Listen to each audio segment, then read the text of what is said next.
ये इजराइल को मान्यता नहीं देता था, कहता था इजराइल कोई देश ही नहीं है। और इसकी हद थेथरई देखिए, इसने अपने पासपोर्ट पे बाकायदे लिखवाया था कि this passport is valid for all countries of the world, पूरी दुनिया के वर्ल्ड के लिए ये वैलिड है, एक्सेप्ट इजराइल, इजराइल को छोड़ के, क्योंकि हम इजराइल को कोई देश ही नहीं मानते। पूरी दुनिया में एक बोझ है और मुसलमानों का सर अगर किसी ने नीचे झुकाया है तो एकमात्र यही देश है। इस जितना मुसलमान यहाँ रहते हैं, इंडिया में भी उतने मुस्लिम रहते हैं, बट फ़र्क है, मुस्लिम और इंडियन मुस्लिम होने में फ़र्क है। दुनिया का सबसे बड़ा मुस्लिम कंट्री इंडोनेशिया, कि इंडोनेशिया की वजह से किसी मुसलमान का सर नीचे नहीं झुकता है। दुबई मुस्लिम कंट्री है, उसके वजह से किसी मुस्लिम का सर नीचे नहीं झुकता है। बहरीन, कतर, सऊदी अरब, हम लोग सीखते हैं सऊदी अरब से कि वैसा कानून इंडिया में होना चाहिए कि किसी महिला के साथ अगर कुछ हो रहा है या किसी के साथ जघन्य अपराध को तो हाथ काट दो। हम लोग रोल मॉडल दिखाते हैं, लेकिन पाकिस्तान की वजह से आज मुसलमान अपने आप को सोचे कि मुसलमान को अगर जिल्लत सहना पड़ रहा है तो उसमें 80% योगदान बस इन्हीं चोट्टों का है। यहाँ पे मस्जिद में बम फोड़ देता है सब। क्या वो ट्रॉफी पाकिस्तान की है? क्या वो ट्रॉफी नकवी की है? वो ट्रॉफी एशियन कप की है, उस मंच की है, उस गैदरिंग की है। आप उसे लेके जा कैसे सकते हो? भाई देखो, लेना ना लेना का अलग बात है, आप उसे लेके भागे क्यों? आप हमारे बच्चों को ब्लेम कर रहे हो। अभी एक बच्चा मेरे से ये पूछ रहा था कि सर, पाकिस्तान क्रिकेट बोर्ड के ट्रॉफी चोर चेयरमैन मोहसिन नकवी ने बीसीसीआई के सामने एक बेतुकी शर्त रख दी है। क्या है वो शर्त? शर्त यह कि एशियन क्रिकेट काउंसिल भारत को तभी एशिया कप की ट्रॉफी देगा जब भारतीय टीम के कप्तान, हमारे कप्तान सूर्य कुमार यादव खुद दुबई में एसीसी के दफ्तर आएंगे। मोहसिन नकवी ने कहा है कि वो बीसीसीआई के पदाधिकारियों को ये ट्रॉफी नहीं देंगे और अगर भारत को ये ट्रॉफी चाहिए तो सूर्य कुमार यादव को खुद उनके पास आना होगा। नौटंकी देखिए नकवी की, सोचिए, इन्हें जरा भी शर्म नहीं आती। पहले तो मोहसिन नकवी ने खुलेआम एशिया कप की इस ट्रॉफी को और हमारे खिलाड़ियों के मेडल्स को चुरा लिया और अब वो इस तरह की बेतुकी शर्त भारत के सामने रख रहे हैं। बड़ी बात यह है कि नियमों के तहत जब ट्रॉफी मंच पर आ चुकी थी और जब इसे भारतीय टीम को सौंप देना चाहिए था तब उसे वहां से चोरी किया गया। सऊदी अरब, हम लोग सीखते हैं सऊदी अरब से कि वैसा कानून इंडिया में होना चाहिए कि किसी महिला के साथ अगर कुछ हो रहा है या किसी के साथ जघन्य अपराध को तो हाथ काट दो। हम लोग रोल मॉडल दिखाते हैं, लेकिन पाकिस्तान की वजह से आज मुसलमान अपने आप को सोचे कि मुसलमान को अगर जिल्लत सहना पड़ रहा है तो उसमें 80% योगदान बस इन्हीं चोट्टों का है। यहाँ पे मस्जिद में बम फोड़ देता है सब।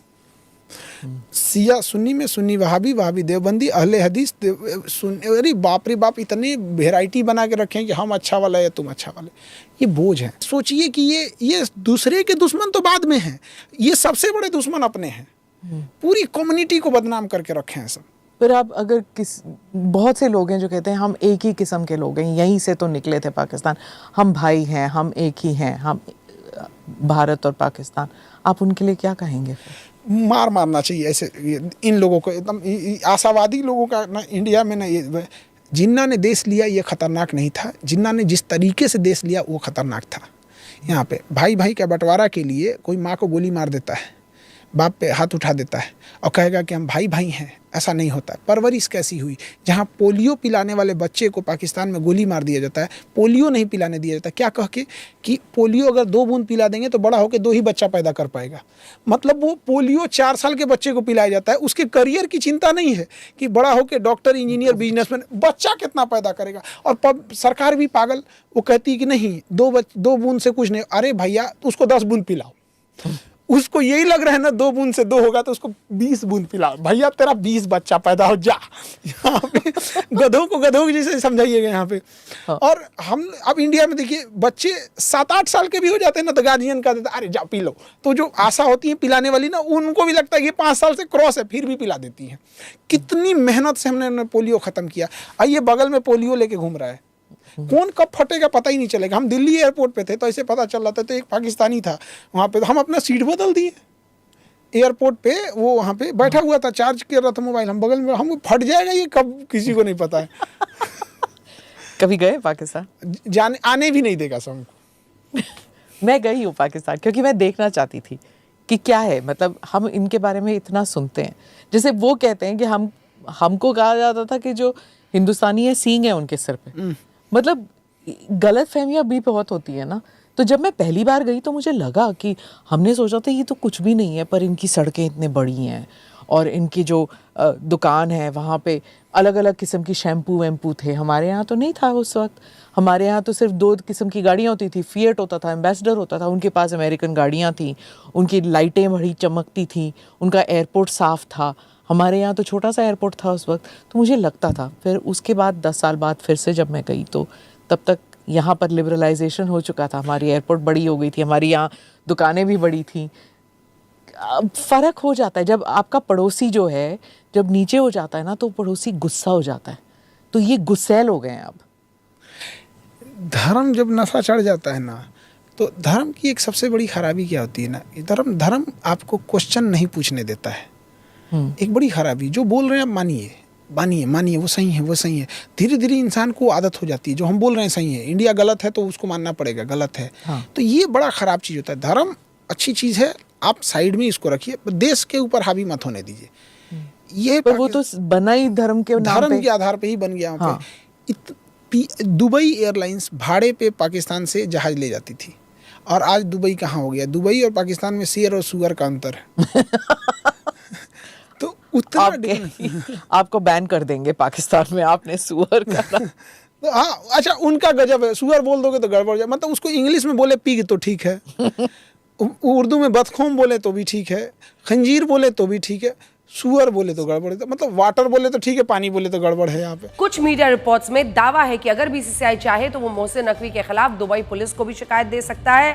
हालांकि हमारे सूत्रों का कहना है कि फिलहाल बीसीसीआई ऐसा कुछ नहीं करेगा, और बीसीसीआई को ये पूरा भरोसा है कि मोहसिन नकवी को आज नहीं तो कल ये ट्रॉफी तो हमें सौंपनी ही होगी। और इस मामले में मोहसिन नकवी जितना वक्त लेंगे उससे उनकी और पाकिस्तान की और बेइज्जती होगी। और ये बात हम नहीं कह रहे हैं, बल्कि ये बातें पाकिस्तान के लोग, पाकिस्तान के पूर्व खिलाड़ियों की तरफ से कही जा रही है। पाकिस्तान के पूर्व क्रिकेटर जो जहर उगलते थे भारत के खिलाफ, पहलगाम में जो आतंकी हमला पाकिस्तान ने कराया था उस मुद्दे पर भारत के खिलाफ, कश्मीर के मुद्दे पर भी खूब जहर उगलते हैं, अब वो ही भड़क गए हैं मोहसिन नकवी पर। पाकिस्तान के पूर्व क्रिकेटर शाहिद अफरीदी ने कहा है कि मोहसिन नकवी को या तो पाकिस्तान के क्रिकेट बोर्ड की जिम्मेदारी छोड़ देनी चाहिए या पाकिस्तान में आंतरिक मामलों का मंत्री पद छोड़ देना चाहिए। अफरीदी का क्या कहना है कि मोहसिन नकवी एक वक्त में ये दोनों जिम्मेदारियां नहीं संभाल सकते, और ये बात बिल्कुल सही है। आप खुद सोचिए, ये आदमी पाकिस्तान का गृह मंत्री है, पाकिस्तान में इतने बड़े हमले हो रहे हैं, विरोध प्रदर्शन में लोगों की जानें जा रही हैं, ये शख्स दुबई में भारत की ट्रॉफी पर कुंडली मारकर बैठा हुआ है। असल में दुनिया इस शख्स को मोहसिन नकवी कहती है, लेकिन हम इसे मोहसिन नकली कहना चाहते हैं। और सोचिए, नकवी नहीं नकली है। सोचिए कि आपको ऐसा नहीं लगता कि इसने ये जो ट्रॉफी चुराई उसके पीछे पाकिस्तान के सेना प्रमुख और super PM general Asim Munir है। पाकिस्तान में ऐसा माना जाता है कि आसिम मुनीर की पसंद पर ही शहबाज शरीफ ने मोहसिन नकवी को पाकिस्तान का गृह मंत्री बनाया था, और इस वक्त भी मोहसिन नकवी लगातार शहबाज शरीफ और जनरल आसिम मुनीर के संपर्क में रहता है। इसीलिए सोचिए, जब पाकिस्तान की सरकार का मंत्री ही हमारी ट्रॉफी चुरा कर बैठा हो, कुंडली मारकर बैठा हो, तो ऐसा क्यों नहीं हो सकता कि इसके पीछे पाकिस्तान के प्रधानमंत्री शहबाज शरीफ, सेना प्रमुख जनरल आसिम मुनीर हो। अब जरा सोचिए, पाकिस्तान के मीडिया को सुनिए जो ये कह रहा है कि भारत ट्रॉफी चोर के इल्जाम में मोहसिन नकवी को गिरफ्तार भी करवा सकती है। बताएं वो मोहसिन नकवी साहब कि आखिर उनको सूझी क्या कि उन्होंने ट्रॉफी भी उठाई और उन्होंने मेडल्स भी उठाए, और उसके बाद वो ये जा वो जा भाग गए। मैं तो देखें हमेशा कहता हूं कि आईसीसी का मतलब है इंडियन क्रिकेट कंट्रोल। कल जो अगर खुदा ना करे, अल्लाह ना करे, हम ये हरकत कर देते तो सोचे हमारे साथ क्या होता। शायद हम कभी सारी जिंदगी क्रिकेट नहीं खेल पाते। वहां पे डेफिनेटली या दुबई में यूएई के लोग भी मौजूद होंगे जहां पे मैच हो रहे थे, तो उनकी भी अथॉरिटीज होंगी, तो उनमें से किसी से कहा जा सकता था कि जी आप ये ट्रॉफी जो है वो विनिंग टीम को दे दीजिए। इस तरह से उस मामले को जो है वो हल्का किया जा सकता था। बहुत तारीफ की जाती है वो मोहसिन नकवी को हटाने की बात करें, जो कि हट भी जाएंगे। मुझे ऐसा लगता है कि मोहसिन नकवी जो है वो हट जाएंगे, और ये मोहसिन नकवी ने एक जानबूझकर ये किया है कि भाई देखो, इज्जत तो अपनी वैसे ही चली गई, हार के इज्जत तो हमारी लुट गई, लेकिन पाकिस्तानी अवाम को खुश करने के लिए कम से कम कुछ ऐसा स्टेप उठाते हैं जिसके ऊपर पाकिस्तानी अवाम बोले वाह मोहसिन नकवी साहब वाह, कमाल कर दिया आपने मोहसिन नकवी साहब, आपने तो इंडिया को ट्रॉफी नहीं दी, आपने उनको ट्रॉफी के साथ तस्वीरें नहीं खिंचाने दी। यार मैं तो इस बात पे हैरान हूं कि इंडिया के पास वाकई में ट्रॉफी नहीं थी, लेकिन सेलिब्रेशन उन्होंने 100% की अपनी। क्या ये प्रेशर तो नहीं था कि मोहसिन नकवी साहब जी ट्रॉफी नहीं देंगे और कोई इंडियन पर्सनालिटी आकर ट्रॉफी दे तो हम कबूल कर देंगे? क्या ये भी डिस्कशन थी? क्या ये भी ऑन कार्ड था? इंडिया ये कर रहा है कि power corrupts but absolute powers corrupt absolutely, तो इट्स एब्सोल्यूट डिजास्टर। आपको इंटरनेशनल कोर्ट ऑफ आर्बिट्रेशन में जाना पड़े, लुधियाना आप जाएं, अब आपने इसको नहीं छोड़ना, otherwise you will be doing disservice to the beautiful game of cricket. ICC के पास जाके खुदा की कसम आपकी इंसल्ट है। जब आप आईसीसी के पास जाओगे ना, आपकी अपनी इंसल्ट है, क्योंकि आईसीसी आपको घास नहीं डालेगा, आईसीसी आपकी बात नहीं मानेगा और उधर में आपकी मजीद और इंसल्ट हो जाएगी। भाई हम लोग हारी हुई नेशन है, जब तक कोई नेशन अपनी हार को एक्सेप्ट नहीं ना करती वो कभी जीत नहीं सकती। पाकिस्तान की एक हजीमत तो बनी थी कि हम बदतरीन मैच हारे हैं, लेकिन उसके साथ साथ दूसरी हजीमत मोहसिन नकवी साहब के हाथों पाकिस्तान को नसीब हुई और मोहसिन नकवी साहब भी वहाँ अड़ गए, नहीं जी मैंने ही देनी है, और इंडिया बगैर ट्रॉफी लिए ही घर चला गया। और आईसीसी को अब बीच से हट जाना चाहिए, क्योंकि जब आईसीसी के कंट्रोल में नहीं है इंडियन क्रिकेट टीम तो फिर फायदा क्या है? मेरे ख्याल में भारत ने इसको जहर आलूद कर दिया क्रिकेट को। अब मोनोपोली अपनी ले आया है, अपनी सियासत ले आया है, जिससे अब दीगर ममालिक को खड़े होना चाहिए। अब ये देखना ये है कि ना दो जॉब किसके पास है, interior minister and Pakistan cricket board chairman. ये बहुत क्रिटिकल मसले हैं। ये पाकिस्तान या तो इतना स्ट्रॉन्ग खेल जाते, मैचेस जीतते, मैचेस भी तो हारे ना आप।